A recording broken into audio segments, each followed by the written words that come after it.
అందరికీ నమస్కారం. తెలంగాణ అసెంబ్లీలో హోరాహోరీ నడుస్తుంది. దీనికి కారణం కృష్ణా జలాలు హీట్ పుట్టిస్తున్నాయి పాలకపక్షం అదేవిధంగా ప్రతిపక్షం మధ్య. అంటే కృష్ణా జలాలు ఏదైతే ఉన్నాయో ఆంధ్రప్రదేశ్కి తరలిపోవటంలో కేసీఆర్ పాత్ర ఉందని కాంగ్రెస్ పార్టీ చెబుతుంటే, మీరు జగన్ ఇద్దరు ఫ్రెండ్స్, అందుకే వాటర్ని తీసుకెళ్ళి ఆంధ్ర వాళ్ళకి అప్పచెప్పారు అని చెప్పి కాంగ్రెస్ పార్టీ విమర్శిస్తుంది. ఈరోజు అసెంబ్లీలో హోరాహోరీ జరిగింది. ఏదైతే రేపు నల్గొండ జిల్లాలో టీఆర్ఎస్ పార్టీ ఒక భారీ బహిరంగ సభకి పూనుకుంది. అంటే కృష్ణా జలాలు ఏదైతే ఉన్నాయో కృష్ణా రివర్ మేనేజ్మెంట్ బోర్డు, అంటే కృష్ణా రివర్ పై ఉన్న ప్రాజెక్టుల యొక్క నిర్వహణ కృష్ణా రివర్ మేనేజ్మెంట్ బోర్డుకి ఇవ్వాలి, కాంగ్రెస్ పార్టీ ఇచ్చింది అని టీఆర్ఎస్ చెప్తుంటే, మీరే స్వచ్ఛంగా ఈ యొక్క నదీ జలాలు ఏదైతే ఉన్నాయో వాటిని తీసుకెళ్ళి ఆంధ్ర వాళ్ళకి ఇచ్చారు అని చెప్పి కాంగ్రెస్ పార్టీ చెప్తుంది. రేపు నల్గొండలో ఒక భారీ బహిరంగ సభ జరగబోతుండగా ఈరోజు కాంగ్రెస్ పార్టీ ఒక ఆంధ్రప్రదేశ్ సంబంధించి జలాలకు సంబంధించి కాంగ్రెస్ పార్టీ అసెంబ్లీలో ఒక తీర్మానాన్ని తీసుకొచ్చింది. అంటే కృష్ణా రివర్ మేనేజ్మెంట్ బోర్డుకి ఈ యొక్క కృష్ణా రివర్ పైన ప్రాజెక్టులని నిర్వహించే ప్రసక్తే లేదు, అధికారం ఆ బోర్డుకి ఇవ్వం అంటూ ఒక తీర్మానాన్ని వాళ్ళు తీసుకొచ్చారు. ఆ తీర్మానానికి సంబంధించి చర్చ జరిగింది టీఎస్ అసెంబ్లీలో. దీనికి సంబంధించి ఒక ఆసక్తికరమైన సంఘటన జరిగింది. ఎవరైతే కాంగ్రెస్ పార్టీకి మంత్రి ఉన్నారో ఈ ఉత్తమ్ కుమార్ రెడ్డి ఒక వీడియో ప్లే చేశారు. అంటే ఏపీ అసెంబ్లీలో జగన్మోహన్ రెడ్డి మాట్లాడిన ఆ వీడియో సారాంశం ఏంటి, అసలు ఆ వీడియోలో ఏముందో ఒకసారి చూద్దాం.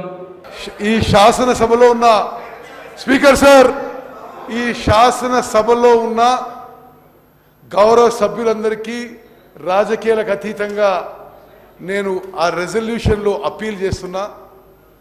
మేము ప్రవేశపెట్టిన తీర్మానాన్ని మీరు ఏకగ్రీవంగా ఆమోదించాలని చెప్పి మీ అందరినీ కోరుకుంటున్నా. చివరిగా జస్ట్ కూడా లాస్ట్ థింగ్,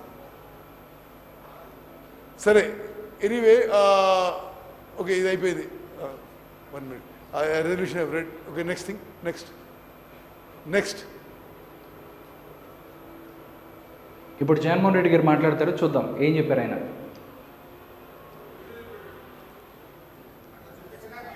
తెలంగాణ నుంచి కిందికి వాళ్ళు నీళ్ళు వదిలినప్పటి నుంచి మనకు రాని పరిస్థితి అధ్యక్ష ఇవాళ ఆ పరిస్థితి ఈ రోజు ఉంది. కాబట్టి కేసీఆర్ గారు ఒక అడుగు ముందుకు వేసి మెగ్నానిమిటీ చూపించాడు. మనకు సంబంధించిన 8 జిల్లాల అధ్యక్ష, రాయలసీమకు సంబంధించిన 4 జిల్లాలు, ప్రకాశం, నెల్లూరు, తెలంగాణ నుంచి కిందికి వాళ్ళు నీళ్లు వదిలితేటప్పటి నుంచి మనకు రాని పరిస్థితి అధ్యక్ష ఇవాళ ఆ పరిస్థితి ఈ రోజు ఉంది. కాబట్టి కేసీఆర్ గారు ఒక అడుగు ముందుకు వేసి మెగ్నానిమిటీ చూపించాడు. మనకు సంబంధించిన 8 జిల్లాల అధ్యక్ష, రాయలసీమకు సంబంధించిన 4 జిల్లాలు, ప్రకాశం, నెల్లూరు 6 జిల్లాలు, Guntur, Krishna up to west Godavari, Krishna ఆయకట్టుకు సంబంధించి మొత్తం ఆయకట్టే ప్రశ్నార్థకమయ్యే పరిస్థితులు ఉంటాయని చెప్పి ఆయన ఒక అడుగు ముందుకు వేసి, మనం వెళ్ళి అడిగిన వెంటనే ఒక అడుగు ముందుకు వేసి కృష్ణా ఆయకట్టు ఏదైతే ఉందో అది వాటర్ లేకుండా ఎండిపోతుంది అన్న ఉద్దేశంతోనే ఎవరైతే కేసీఆర్, అప్పటి ముఖ్యమంత్రిగా ఉన్న కేసీఆర్, ఆయన ఒక అడుగు ముందుకేసి కృష్ణా జిల్లాలని, అంటే మొత్తం ఆంధ్రప్రదేశ్లో ఉన్న 8 జిల్లాలు, అంటే రాయలసీమలో ఉన్న 4 జిల్లాలు, ప్రకాశం, గుంటూరు, కృష్ణా, గోదావరి జిల్లాలకి నీళ్లు ఆయన ఇవ్వటం వల్లే నీరు తీసుకెళ్ళాం అని మాట్లాడుతున్న వీడియోని ప్లే చేసింది కాంగ్రెస్. ఇంకా నెక్స్ట్ జగన్మోహన్ రెడ్డి ఏం మాట్లాడారు, ఉత్తమ్ కుమార్ రెడ్డి గారు ఈ వీడియో గురించి ఇంకేం మాట్లాడారు ఒకసారి చూద్దాం. తన రాష్ట్రం నుంచి, తన బౌండరీ నుంచి నీళ్లు తీసుకునేదానికి ఒప్పుకున్నారు. తన రాష్ట్రం నుంచి, తన బౌండరీ నుంచి నీళ్లు తీసుకునేదానికి ఒప్పుకున్నారు. ఓకే, అది సంగతి. Okay,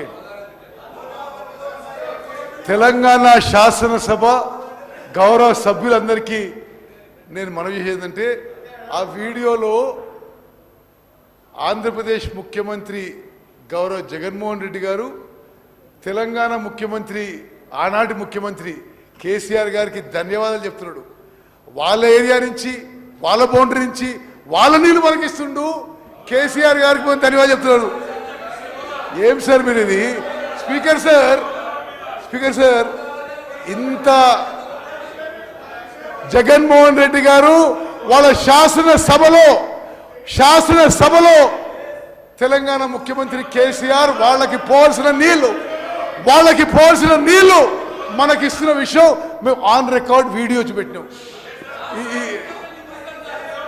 speaker sir, on the one side KCR garu ఆంధ్రాకి మనకి రావాల్సిన కృష్ణా నదీ జలాలు, గ్రావిటీ ద్వారా రావాల్సిన నీళ్లు వాళ్ళు తీసుకుపోతుంటే నిశ్శబ్దం కూడా కాదు, జగన్మోహన్ రెడ్డి గారు ధన్యవాదాలు చేస్తారు. కృష్ణా నదీ జలాల్లో మీరు అన్యాయం చేసినారు. ఇది చాలా విచిత్రంగా ఉంది. మరి సరే, మీరు ఎవరన్నది అది గోదావరి జలం అంటే కాదు, కృష్ణా నదీ జలాలు. ఒకసారి జాగ్రత్త వినండి.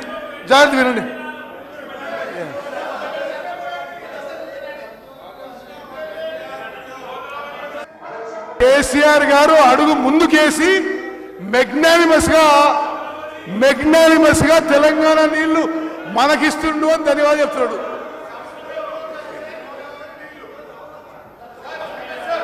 మీరు యావత్ speaker sir, through you I wish to clarify to all the members and to the entire Telangana public and Telangana farmers, మేము అప్పీల్ చేస్తున్నాం. మేము తెలంగాణ ప్రాజెక్ట్స్ అప్పజెప్పడానికి సిద్ధంగా లేము. మీరు బయట అది టోటల్గా చెప్పింది ఏంటంటే, ప్రభుత్వం ఏం చెప్పింది, కాంగ్రెస్ ప్రభుత్వం డైరెక్ట్గా అసెంబ్లీలో చెప్పింది, ప్రాజెక్టుల నిర్వహణ అంటే కృష్ణా నది మీద ఉన్న ప్రాజెక్టుల నిర్వహణ కేఆర్ఎంబీకి ఇచ్చే అవకాశమే లేదు, మేము దానికి ఒప్పుకోవటం లేదు అని వాళ్ళు తీర్మానం చేశారు. అంటే దానికి సంబంధించి హరీష్ రావు గారు ఎవరైతే ఉన్నారో ఆయన కూడా మాట్లాడారు. వాళ్ళు మాట్లాడి హరీష్ రావు గారు చెప్పారనమాట, మేము కూడా ఒక వీడియో ప్రజెంటేషన్ ఇవ్వడానికి మాకు అవకాశం ఇవ్వాలని కోరగా దాని స్పీకరు దాన్ని పట్టించుకోలేదు, మాకు కూడా ఇచ్చినట్టయితే మేము కూడా వీడియో ప్రజెంటేషన్ ద్వారా మేము తెలియజేసేవాళ్ళం అని చెప్తున్నారు.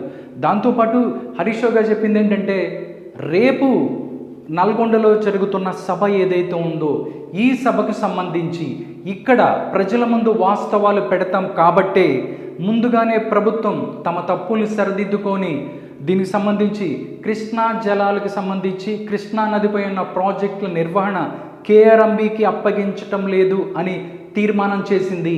ఇది తెలంగాణ ప్రజల విజయంగా ఆయన అభివర్ణించారు. దాంతోపాటు ఎవరైతే రేపు సభకు సంబంధించి కూడా రేపు ఏదైతే నల్గొండలో జరుగుతున్న సభకు సంబంధించి కూడా సభ పెడతా ఉన్నాగా దీనికి సంబంధించి కాంగ్రెస్ మినిస్టర్ ఎవరైతే ఉన్నారో కోమటిరెడ్డి కొన్ని సంచలన వ్యాఖ్యలు చేశారు. ఆయన ఏం మాట్లాడారో ఒకసారి చూద్దాం.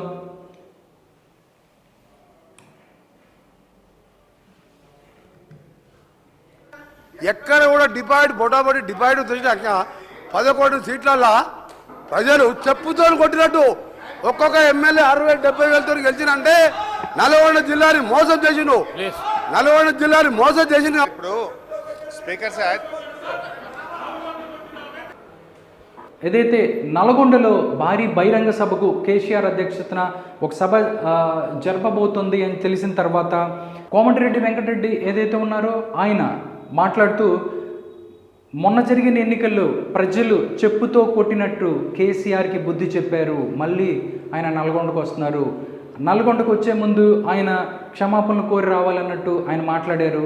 దీనికి సంబంధించి హరీష్ రావు గారు కూడా ఒక రిప్లై ఇచ్చారు. ఆయన ఏం మాట్లాడారు ఒకసారి చూద్దాం.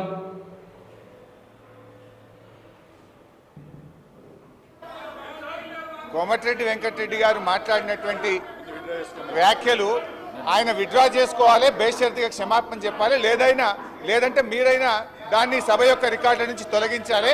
అప్పటిదాకా నేను మాట్లాడడం సార్. ఇప్పుడు ఒక రాష్ట్రాన్ని సాధించిన కేసీఆర్ను 10 ఏళ్ల ముఖ్యమంత్రి గారిని పట్టుకొని అటువంటి భాష మాట్లాడడం తగదు. మేము కూడా అనొచ్చు, రాహుల్ గాంధీ గారిని అమేథీలో చెప్పుతో కొట్టారని మేము అనలేమా? So let him withdraw the word, then I will speak. లేదా మీరైనా తొలగించండి. తప్పకుండా రికార్డులు పరిశీలించి. ఓకే, కేసీఆర్ని నల్గొండలో చెప్తూ కొట్టారు అన్న మాటలకి ఆయన కౌంటర్ చేశారు. హరీష్ రావు గారు మేము కూడా అమేథీలో రాహుల్ గాంధీని చెప్పుతూ కొట్టారు అనవచ్చా అంటూ ఆయన మాట్లాడారు. ముందుగా ఏదైతే ఈ వ్యాఖ్యలు ఉన్నాయో ఈ వ్యాఖ్యల్ని రికార్డ్స్ నుంచి తొలగించాలి ఆయన అని మాట్లాడారు. టోటల్గా టీఎస్ అసెంబ్లీలో చాలా ఆసక్తికరమైనటువంటి చర్చ జరిగింది ఈరోజు. ఒకవైపు బీఆర్ఎస్ పార్టీ, మరోవైపు కాంగ్రెస్ పార్టీ హోరాహోరీగా మాట్లాడారు. అంటే మ్యాటర్ మొత్తం కృష్ణా జలాలకు సంబంధించి కృష్ణా నదిపై ఉన్న ఈ ప్రాజెక్టుల్ని కేఆర్ఎంబీకి అప్పగించాలా వద్దనే దాని మీద చాలా చర్చ జరిగింది. మీరు తప్పు చేశారంటే మీరు తప్పు చేశారు, మీరు కేంద్రానికి అనుకూలంగా ఉన్నారని బీఆర్ఎస్ పార్టీ అంటే, మీరు జగన్ ప్రభుత్వానికి ఆంధ్ర ప్రభుత్వానికి అనుకూలంగా చేశారని చెప్పి ఈ మాటల యుద్ధం జరిగింది. అంటే ప్రస్తుతం అయితే జరుగుతున్న ఇంకా అసెంబ్లీలో వాడివేడిగా దీనికి సంబంధించి చర్చ జరుగుతుంది. కానీ రేపు మాత్రం అసలు ఈరోజు ఎవరైతే ప్రతిపక్ష నాయకుడిగా ఉన్న కేసీఆర్ ఈరోజు సభకు రాలేదు. రేపు ఆయన నల్గొండ జిల్లాలో నల్గొండలో ఏం మాట్లాడబోతున్నారు, ఈ కృష్ణా జలాలకు సంబంధించి కృష్ణా నది మీద ఉన్న ఈ యొక్క ప్రాజెక్టుల యొక్క నిర్వహణకు సంబంధించి అతను ముఖ్యమంత్రిగా ఉన్నప్పుడు ఎలాంటి కార్యక్రమాలు చేశారు, ఎలా కేంద్రం యొక్క పెత్తనాన్ని ఆయన ఎదిరించారు అనే విషయాలు అవ్వచ్చు ప్రజలకి కూలంకుషంగా తెలియజేసే అవకాశం ఉందని తెలుస్తోంది. చూద్దాం అసలు రేపు నల్గొండలో జరిగే ఈ భారీ బహిరంగ సభలో బీఆర్ఎస్ పార్టీ ప్రజలకు ఏం చెప్పబోతుంది, అదేవిధంగా ఎవరిని దోషిగా నిలబెట్టబోతుందనేది సర్వత్రా ఆసక్తిగా మారింది.